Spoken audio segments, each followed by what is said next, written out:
Hi, guys. My name is Laura, and today I have a special guest here.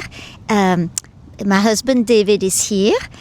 For the first time, I have a guest, and I thought it would be interesting to ask him to share his testimony. So I'm going to ask him some questions, and he's going to take it from there. All right, so David, thank you so much for joining us today. Sure thing. And we're going to start with this question. So, were you raised a Christian, or did you go to church as a child? What was your childhood experience with Christianity? So I would say that I was raised more culturally Christian. So my parents would take us kids, I had two brothers, we would be taken to church, often to participate in Sunday school, some of the youth activities. My mom would go to church. I wouldn't say that it was part of our daily life in the household, but we were, I'd say, maybe cultural Christians, go to church. It certainly wasn't discouraged or anything like that. It was encouraged, but it wasn't the central part of our living in the household. Thank you for sharing. And how old were you when you first heard the gospel? When do you feel like you remembered that someone shared the gospel with you? So sometime during grade school years was when I would go to youth groups or Sunday school or church camp, things like that. The church I would go to at the time was a Nazarene church, and we would hear the gospel in some way was presented at most every Sunday.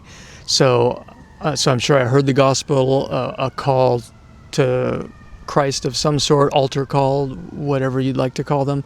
That was part of the regular approach in that church, and certainly one of my more vivid memories was probably hearing that in a more focused way as a grade school age child at summer church camp. So what would you say, how old were you?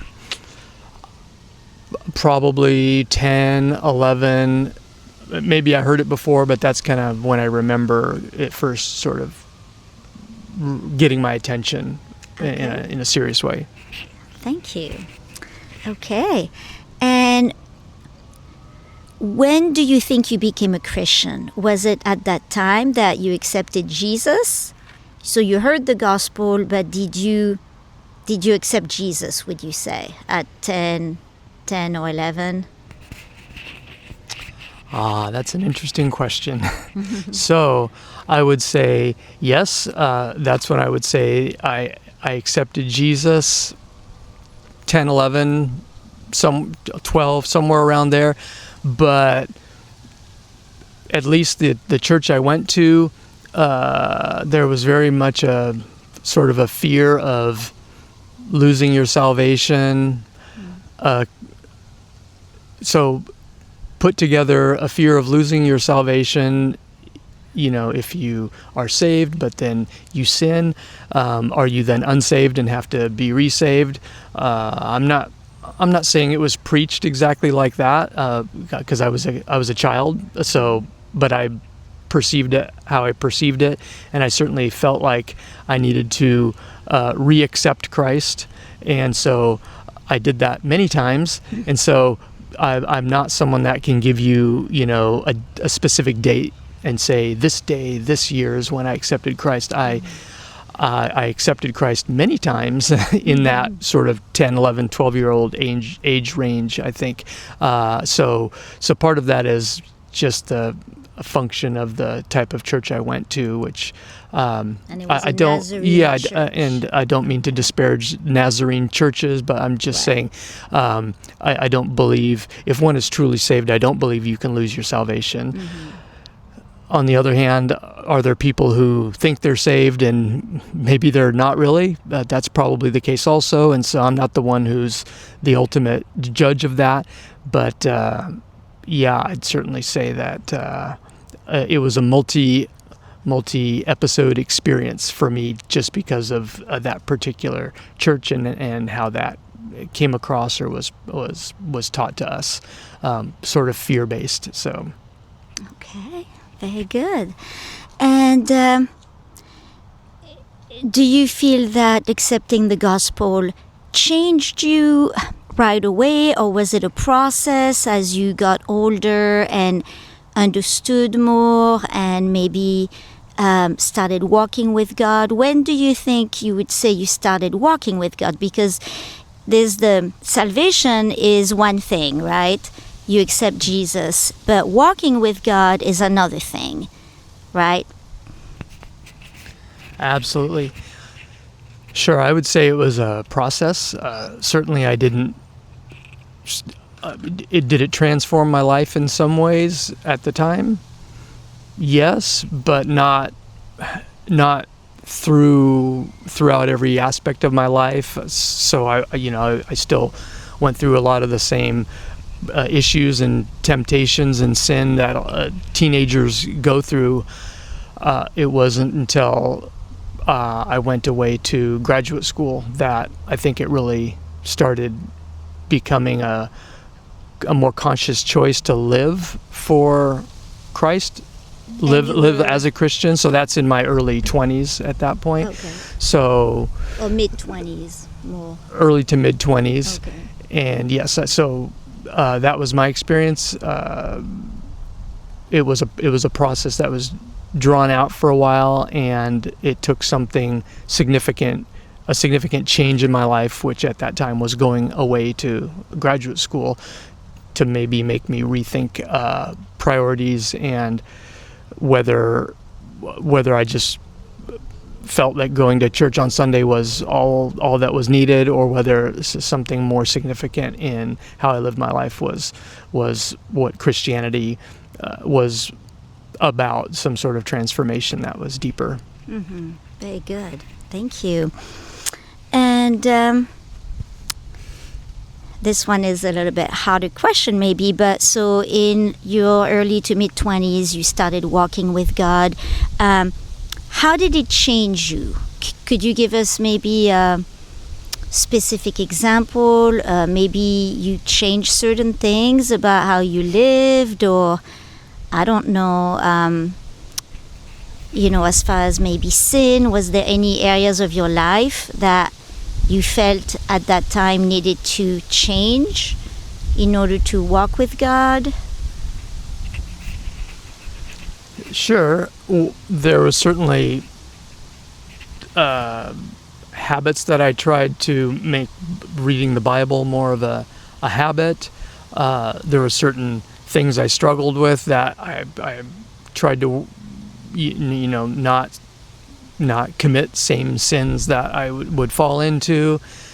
And I know that's a lot of people's experience. And for me, remembering that I came from this background where there was very much a guilt-based approach to pushing people to salvation in Christ, that was challenging, because it can leave you feeling like you've failed when you fall into sin again, and you kind of think back to when you were a child and you were somewhat encouraged to question whether you were saved, and so you better do a reboot on all of that. And so but yeah, I would say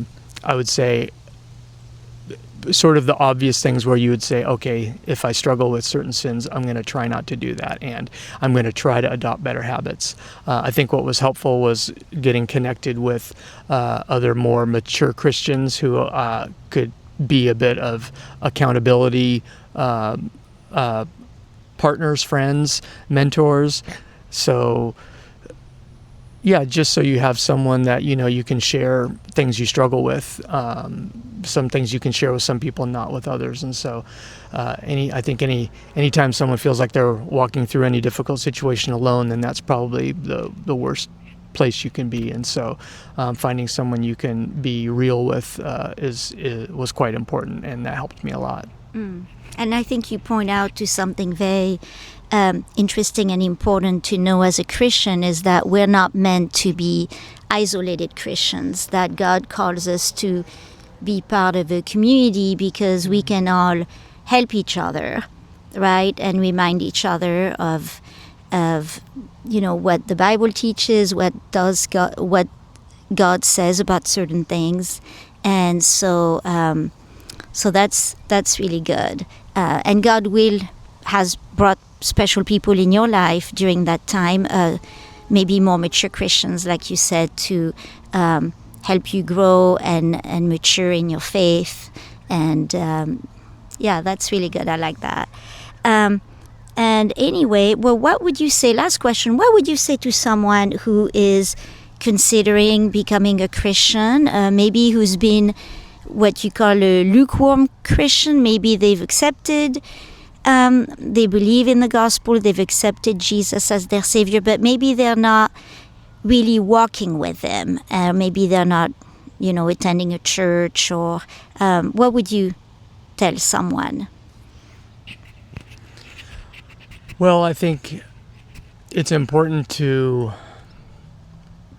decide whether you want to do things the easy way or the hard way. And I think what we think is the easy way is actually the hard way, and vice versa. So sometimes, we're very good at being in, America was founded on people, wanting people to get off their back, and they want to do things on their own and chart their own course, and all of that. And so we're very good culturally at being independent and convincing ourselves that we are capable of doing all sorts of stuff on our own. And that's I think that's a trap that the enemy has us buy into, because we're never meant to do this alone. And I don't just mean alone outside of other Christians, but being a Christian is not just a one-time choice to accept Christ and then you move on and you've checked the box. It's really about if it's a relationship, which the Bible describes it as a relationship, then you have to put time into relationships, and you have to spend time with anyone you want to have a good relationship with. And so that the best thing you can choose to do, I think, is have the Lord's help going through life, because like it or not, it's a messed up world. And if you haven't had everything hit the fan yet in your life, I'm sorry to say it will probably hit the fan at some point. I don't wish that on you, but that's just the reality of living in a broken world. And so the choice is really, do you want to go through life on your own, or do you want to have the creator of the universe, the one who sent his son to redeem us from this broken world? Do you want his help and him walking alongside you? So he's not here he didn't come to condemn us and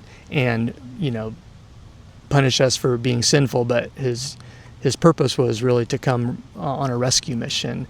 And so I at some point, it took some maturity, but I guess at some point I realized, well, that sounds like a much better deal, to have that creator of everything